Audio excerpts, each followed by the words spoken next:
Hello student, welcome to Galaxy coaching बढ़ेम। आज start करेंगे 10th क्लास 2025 के लिए तैयारी करेंगे हम लोग। 2025 बैच स्टार्ट हो रहा है आज से। मैथ को स्टार्ट करेंगे। हम लोग तैयारी करेंगे एक टारगेट लेके। हम लोग के बीच टारगेट होना चाहिए, बिना टारगेट के क्या हो। पहले तो ये पता होना चाहिए कि हम लोग का मंजिल क्या है। मंजिल पहले पता होना चाहिए। देखिए, टारगेट होना चाहिए 450 प्लस।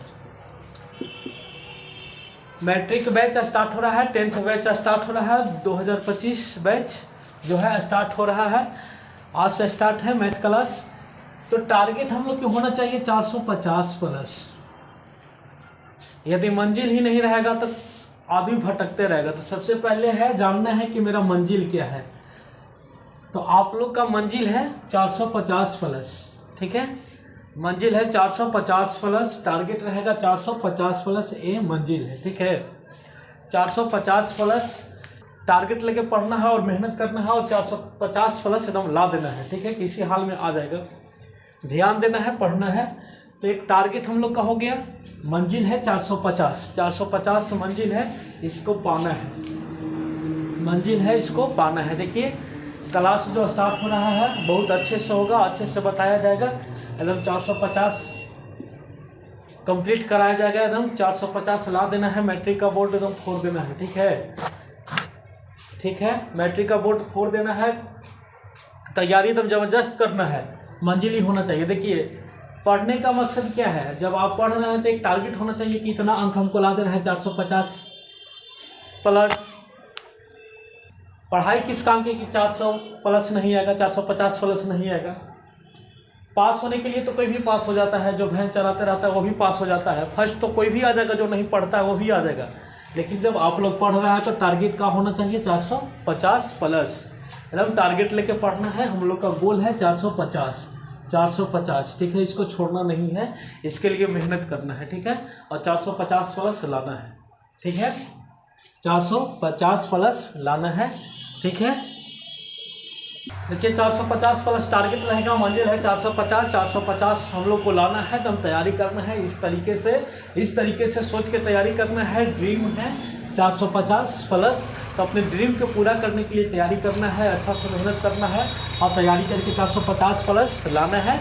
तो आइए कर लो मैट्रिक मुट्ठी में। आज हम आप लोग के आज से बैच स्टार्ट हो रहा है। 10th क्लास का बैच स्टार्ट हो रहा है 2025 के लिए। तो कर लो मैट्रिक मुट्ठी में।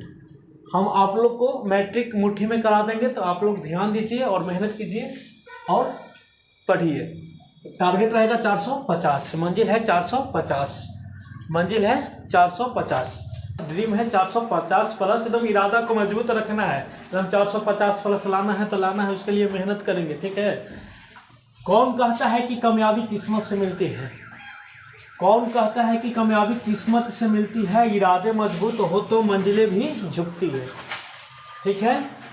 हमको किस्मत के भरोसे नहीं बैठना है। ढेर लोग का क्या रहता है कि किस्मत में आ रहा है, किस्मत होगा तो मैट्रिक पास करेंगे, फर्स्ट लाएंगे, ठीक है। तो किस्मत के भरोसे नहीं बैठना है। इरादा को मजबूत रखना है, ठीक है, और मेहनत करना है, ठीक है। इरादा को मजबूत रखना है और मेहनत करना है। कौन कहता है कि कामयाबी किस्मत से मिलती है? इरादे मजबूत हो तो मंजिल भी झुकती है। तो हम लोग का मंजिल क्या है? 450, ठीक है।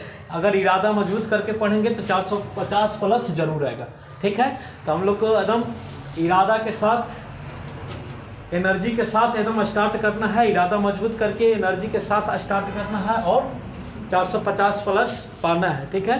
तो एकदम आइए, एकदम शून्य से स्टार्ट होगा आज क्लास। एकदम 0 से स्टार्ट करते हैं शिखर तक।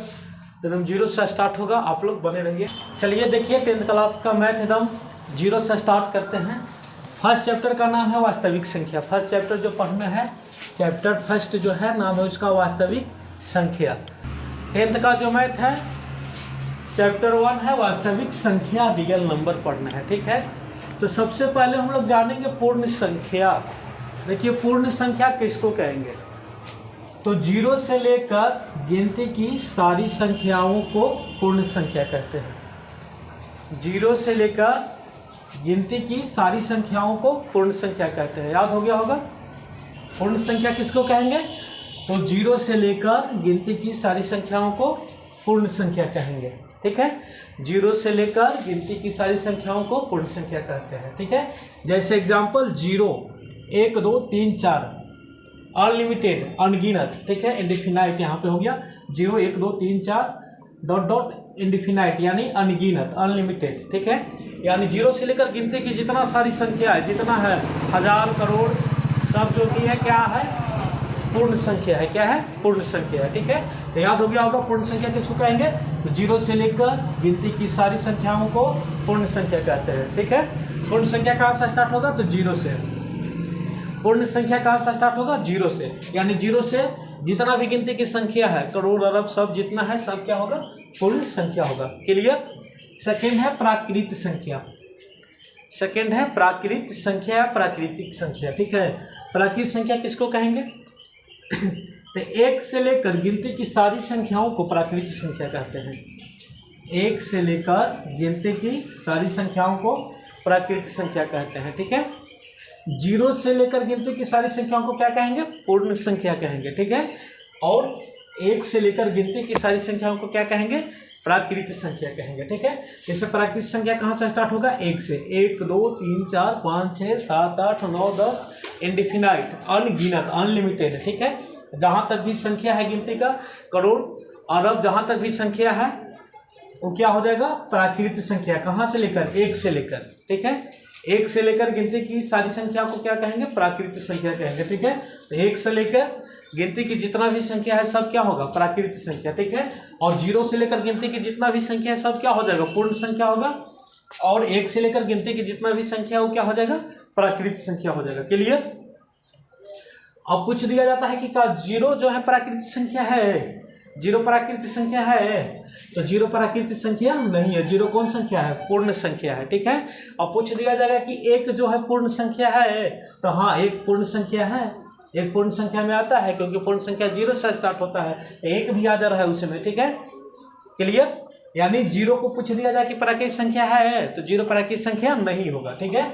अब पूछ दिया जाए कि 1 पूर्ण संख्या है, तो 1 पूर्ण संख्या होगा, ठीक है। तो क्लियर। 0 से लेकर गिनती की सारी संख्याओं को क्या कहेंगे, पूर्ण संख्या कहेंगे। जैसे 0 1 2 3 4 अनलिमिटेड, ठीक है।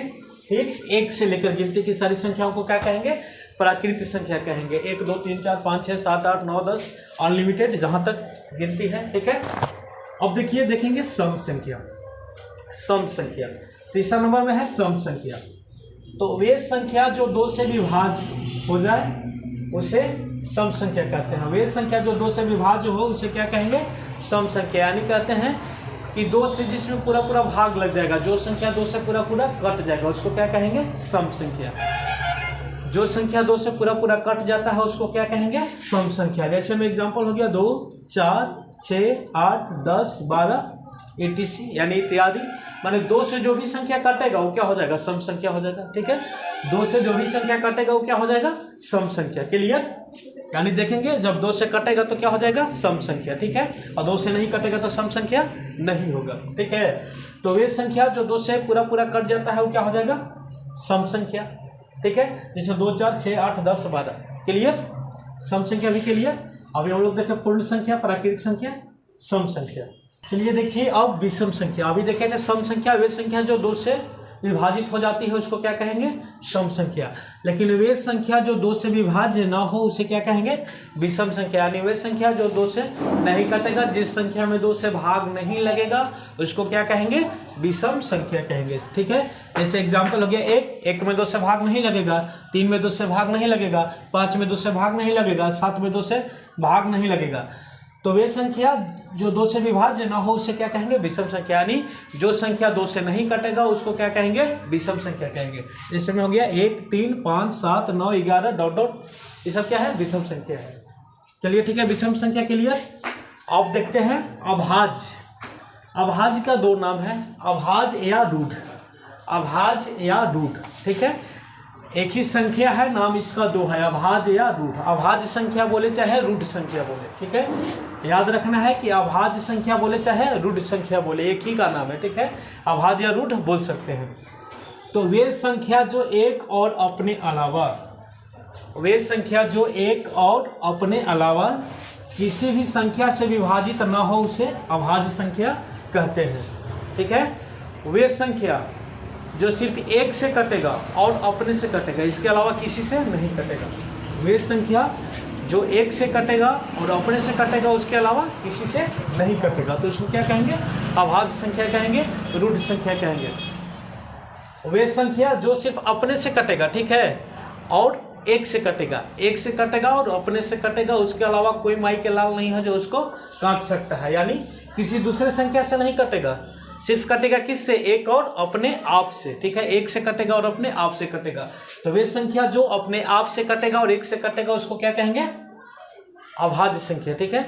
वे संख्या जो एक और अपने आप से कटेगा, उसके अलावा कोई भी संख्या से नहीं कटेगा, उसको क्या कहेंगे? अभाज्य संख्या। यानी वे संख्या जो एक और अपने अलावा किसी भी संख्या से विभाजित ना हो, उसे क्या कहेंगे? अभाज्य संख्या कहते हैं। क्या कहेंगे? अभाज्य संख्या। अभाज्य संख्या का जैसे एग्जांपल दो, 5, 7, 11, 13, 17, 86। जैसे 2 है, 2 किससे कटेगा? एक से कटेगा और खुद से कटेगा, अपने आप से कटेगा, इसके अलावा कोई इसको नहीं काट सकता है, तो क्या हो गया? अभाज्य संख्या। जैसे 5 क्या है? 5 सिर्फ एक से कटेगा और अपने आप से कटेगा। 5 किससे कटेगा? एक से कटेगा और 5 से कटेगा, इसके अलावा किसी से नहीं कटेगा, तो 5 क्या है? अभाज्य संख्या। 7 क्या है? अभाज्य है, क्योंकि 7 एक से कटेगा और अपने आप से कटेगा, इसके अलावा कोई से नहीं कटेगा। जैसे 23 भी ले लेंगे, 23 क्या है? अभाज्य संख्या है, ठीक है, 23 क्या है? अभाज्य संख्या है। 23 से सिर्फ एक से कटेगा और 23 से कटेगा, इसके अलावा कोई इसको नहीं काट सकता है। जब कोई काट नहीं सकता है तो ये क्या होगा? अभाज्य संख्या होगा, ठीक है। जब ही कटेगा तो ये एक से कटेगा और अपने आप से कटेगा, इसके अलावा कोई इसको नहीं काट सकता है। तो जब कोई नहीं काटेगा तो क्या होगा? अभाज्य संख्या होगा, रूढ़ संख्या होगा।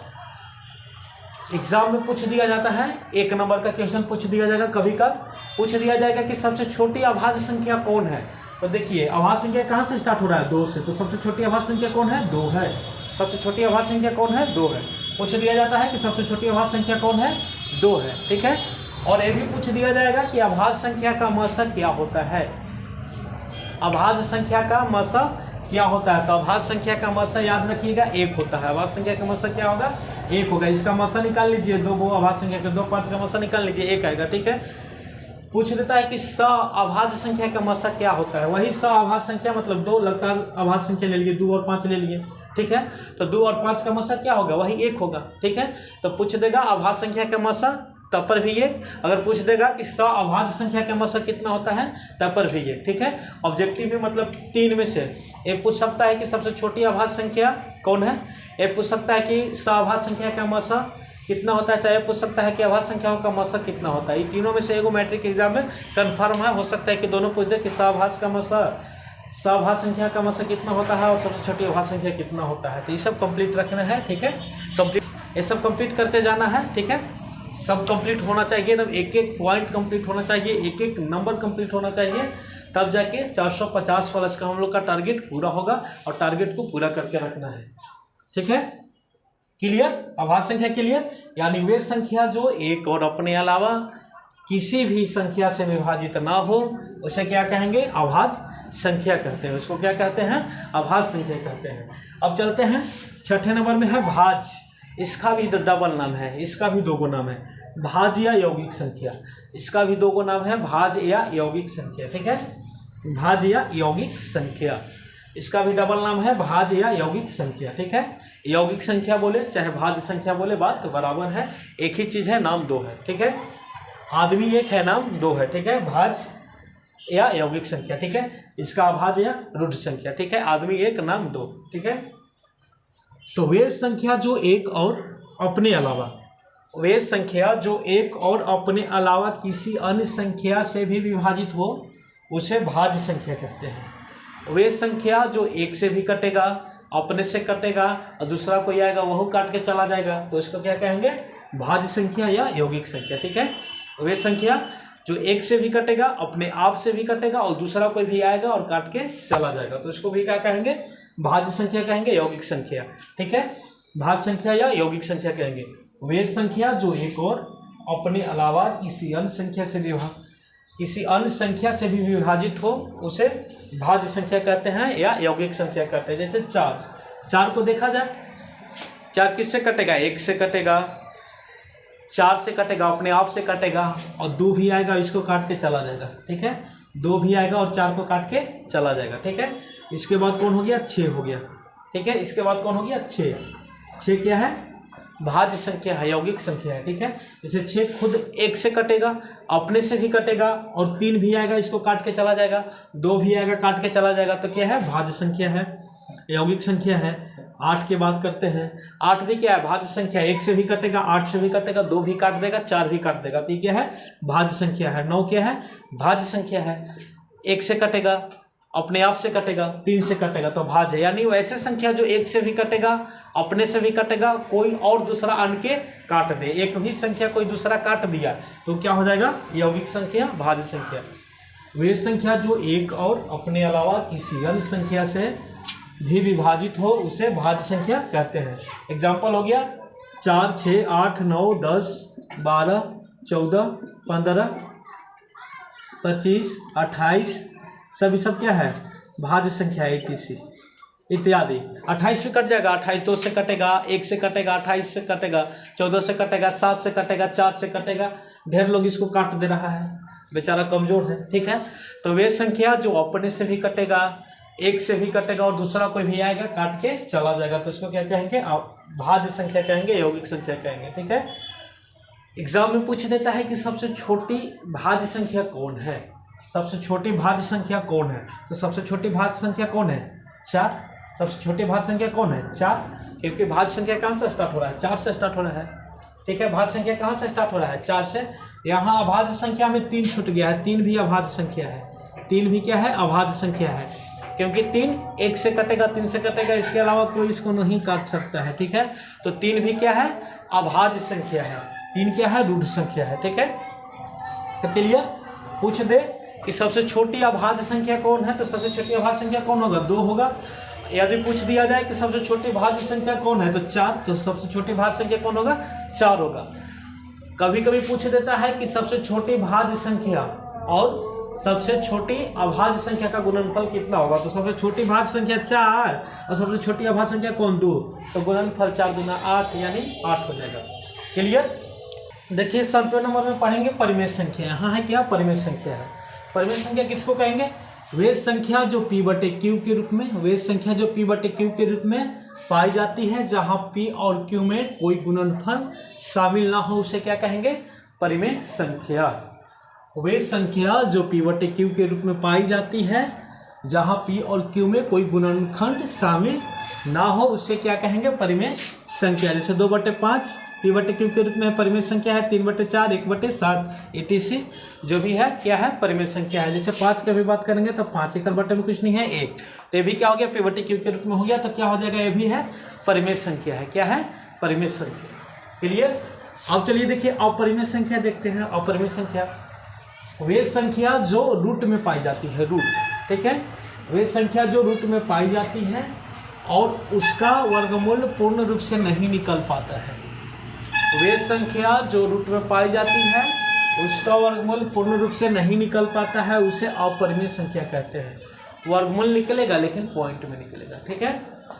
जैसे क्या हो गया, √2 का वर्गमूल नहीं निकलेगा, निकलेगा लेकिन पॉइंट में निकलेगा, पूर्ण रूप से नहीं निकलेगा।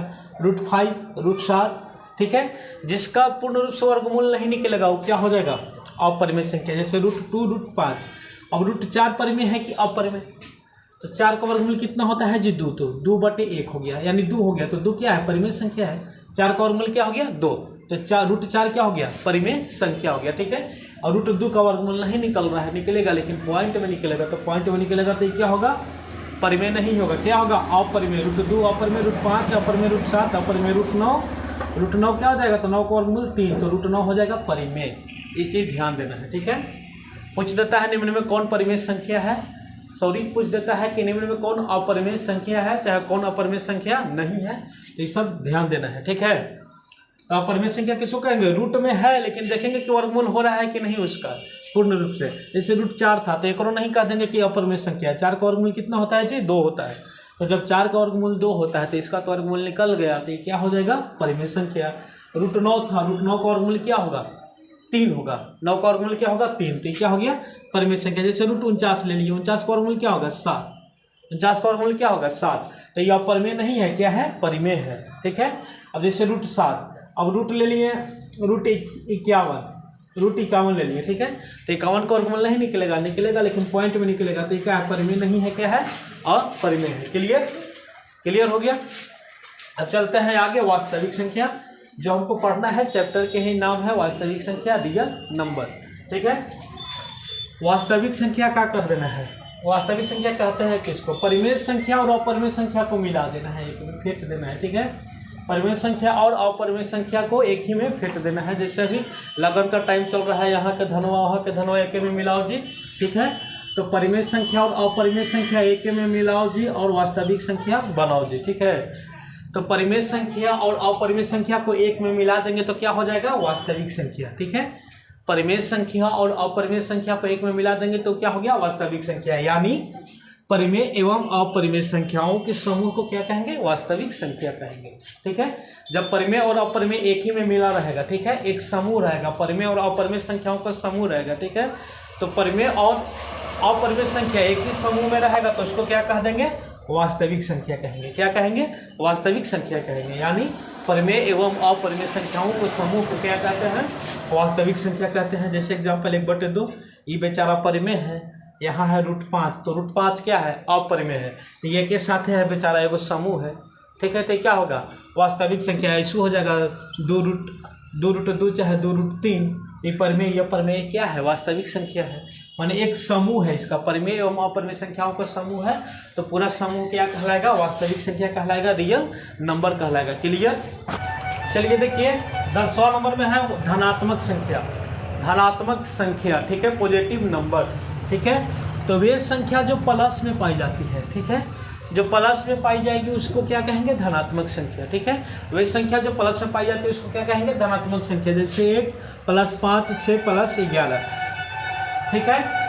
1 5 6 11 सब क्या है, पॉजिटिव है, ठीक है, धनात्मक संख्या। देखिए कोई भी संख्या के आगे यदि कोई चिन्ह, किसी भी संख्या के आगे कोई चिन्ह नहीं है तो क्या में होता है, प्लस में होता है, ठीक है। जैसे 6, इसके आगे कुछ नहीं है तो क्या में है, प्लस में, ठीक है। यानी कोई भी संख्या के आगे कोई चिन्ह ना हो तो किस में रहेगा, प्लस में रहेगा, ठीक है। तो जैसे 1 क्या हो गया, धनात्मक संख्या है। अगर +5 लिखे तभी, प्लस लिखे तभी, ना लिखे तभी, आगे प्लस रहता है, ठीक है। किसी भी संख्या के आगे प्लस लिखे या ना लिखे आगे प्लस रहता है, ठीक है। तो ये क्या हो गया, धनात्मक। 5 क्या हो गया, धनात्मक। 6 धनात्मक, 11 क्या, धनात्मक, ठीक है। तो जो प्लस में रहेगा वो क्या कहेंगे, उसको धनात्मक कहेंगे, धनात्मक संख्या। ऋणात्मक संख्या, ठीक है, ऋणात्मक संख्या। तो वे संख्या जो माइनस में पाई जाती है उसे क्या कहेंगे, ऋणात्मक संख्या। जो माइनस में रहेगा, जो संख्या माइनस में रहेगा उसको क्या कहेंगे, ऋणात्मक संख्या। जैसे -1 -2 -3 -4 -10 -12 -15 etc बहुत सारा हो सकता है, ठीक है। यानी जो संख्या प्लस में रहेगा उसको कहेंगे धनात्मक संख्या और जो संख्या माइनस में रहेगा उसको कहेंगे ऋणात्मक संख्या। क्लियर, धनात्मक और ऋणात्मक हो गया। अब चलिए देखिए पूर्णांक संख्या है, नेक्स्ट क्या है, पूर्णांक संख्या। पूर्णांक संख्या किसको कहेंगे, देखिए पूर्ण अलग होता है, पूर्ण संख्या किसको, जब फर्स्ट में पढ़े तो पूर्ण संख्या, तो 0 से लेकर गिनती की सारी संख्याओं को पूर्ण संख्या कहेंगे। लेकिन ये पूर्णांक है, वो पूर्ण है, अभी पूर्णांक है, ढेर लोग कंफ्यूज हो जाता है, ठीक है। वो पूर्ण है, ये पूर्णांक है, पूर्णांक पढ़ना है, ठीक है। तो वही सेम चीज जो वास्तविक संख्या के लिए हुआ था, लगन का टाइम है, यहाँ के धनों वहाँ के धनों एक में मिलाए जी, ठीक है। तो धनात्मक संख्या और ऋणात्मक संख्या एक में मिलायो जी और पूर्ण संख्या बनायो जी, ठीक है। यानी धनात्मक और ऋणात्मक संख्या को जब एक ही में मिला देते हैं तो क्या हो जाएगा, पूर्ण संख्या। यानी धनात्मक एवं ऋणात्मक संख्याओं के समूह को पूर्णांक संख्या कहते हैं, ठीक है। जब धनात्मक संख्या और ऋणात्मक संख्या को एक में मिला देंगे तो क्या हो जाएगा, पूर्णांक संख्या हो जाएगा, ठीक है।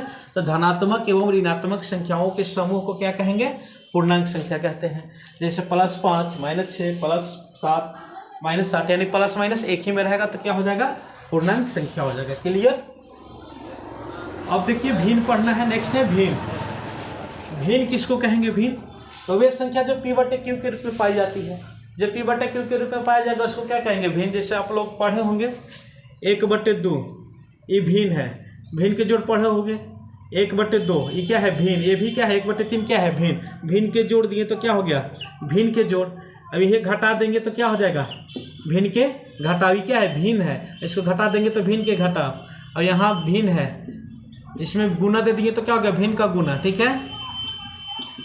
ये भिन्न है, भागा का चिन्ह दे दिए तो भिन्न का भाग हो गया, ठीक है। तो यही भिन्न होता है, ठीक है। यही क्या है, भिन्न। भिन्न किस रूप में पाया जाता है, P बटे Q के रूप में। तो आप लोग जानते हैं भिन्न का जोड़, भिन्न का घटाव, भिन्न का गुना, भिन्न का भाग, ठीक है। तो भिन्न किसको कहेंगे, जो P बटे Q के रूप में रहेगा उसको क्या कहेंगे, भिन्न कहेंगे। क्लियर। अब नेक्स्ट जो डिफिनेशन था, संख्याओं का डिफिनेशन था, समाप्त हो गया पार्ट 1 में, ठीक है। अब नेक्स्ट पार्ट 2 पढ़ा जाएगा चैप्टर 1 का, रियल नंबर का, ठीक है। तो आप लोग वीडियो को अधिक से अधिक शेयर कीजिए, अपने दोस्तों के पास पहुंचाइए।